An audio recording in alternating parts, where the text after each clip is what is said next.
In BLAZE, you can freely arrange multiple camera feeds to create an efficient and customized monitoring experience.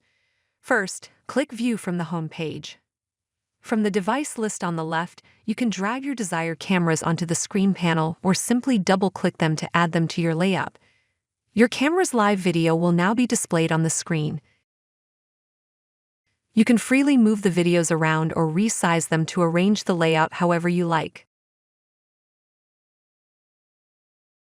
Once you've created your ideal layout, right-click on the screen panel and select Save As to save your customized layout with a unique name.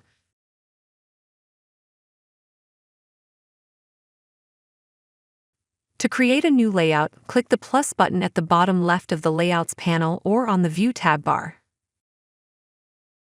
You can easily open a saved layout by double-clicking it from the Layouts panel list or by dragging it onto the screen panel. Open a new window allows you to monitor 2 or more layouts simultaneously. This is especially useful if you have multiple monitors, as you can display a different layout on each one.